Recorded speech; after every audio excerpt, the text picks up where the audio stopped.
Hello and Assalamualaikum everyone. In this video, I will be presenting about the Malaysia Shariah equity market and the Shariah view on the act of short selling. My name is Ikmal Muqri bin RAMZAA and I hope you enjoyed this video. Malaysia, as one of the leading nations that provides the Shariah equity market, has collected over 715 companies to be classified as the Shariah compliant securities, which is over 79% of the total of 900 companies that was listed under the Bursa Malaysia.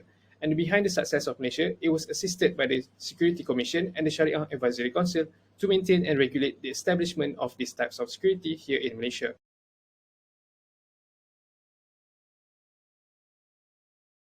So basically, there are two methods that are being used by the Shariah Advisory Council, which is the activity benchmark and the financial ratio benchmark. So in the first activity benchmark, we have the 5% benchmark. The 5% benchmark focuses on the activities that might involve in the company business operations. The activities that we are talking here are the activities that go against with the teachings of Islam and the Shariah principle as determined by the Shariah Advisory Council. And if the company wish to maintain their position under the Shariah compliant securities, they must keep their involvement at below 5%. As for the 20% benchmark, it focuses on the revenue streams that come from the sources that are not Shariah compliant. Hence, the company must keep the percentage of contributions at below 20% before it enters the company earnings before tax, in order for them to maintain their position under the Shariah compliant securities. In the second benchmarking method, we have the financial ratio benchmark, where it measures the percentage of riba that the company might be involved from the placement of cash under the conventional banking account or any interest paid or received from any debt-related activities. Hence, the company must cap the percentage of riba to be below 33% before it is being calculated under the company's statement of financial position. Generally, in the transaction of common stock, people will use the practice of long purchase, and you might be familiar with this phrase, buy low, sell high. This is when the investor will buy the stock at a lower price and sell it once the price has increased. However, in some cases, people might trade in a very reversal way by selling at high and buy it at low by using a borrowed stock, where people will immediately sell the stock that they just borrowed from the stockbroking companies, and later on they will buy it again when the price has decreased to a lower price.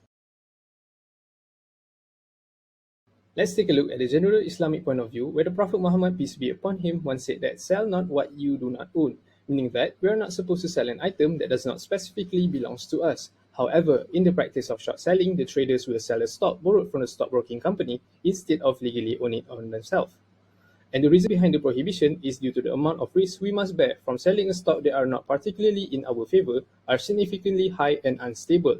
Which brings us to the second point, where Islam acknowledged the concept of risk. However, the risk here must be reasonable and unavoidable, such as the business risk. Nevertheless, the risk of selling a borrowed stock over an uncertain future outcome are avoidable and unreasonable, and it certainly can be considered as speculating and gambling. For a broader understanding, let's take a look at the four pillars of the Islamic finance. The first terminologies we have here is riba. Riba, or known as interest, are strictly prohibited according to the Sharia principle. Any form of additional payment charges in effort to exploit more profit are strictly prohibited. In the case of short selling, the element of riba can be seen in the form of broking fees. The second point is investing. Islam followers are obligated to invest only in a company or securities that comply to Sharia. Hence, they must avoid investing in a company that involve in any activities that are against with the Sharia principles and the morale of Islam. The third point we have is maisir. Maisir, or known as speculations, are strictly prohibited in Islam as it is considered as gambling. We should not speculate or gamble over an uncertain future outcome of the subject of matter.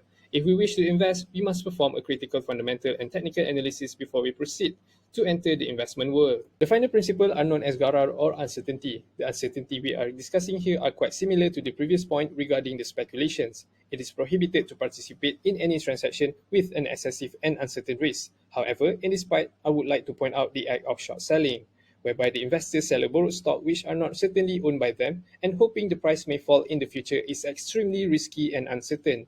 So in conclusion, the act of short selling is completely prohibited, and it is a non-Sharia compliant investment method, since it has violated many Sharia principles and it is against with the teachings of Islam. However, Islam has provided many other investment alternatives that are more safer and more convenient to be practiced. That's all from me. Thank you very much.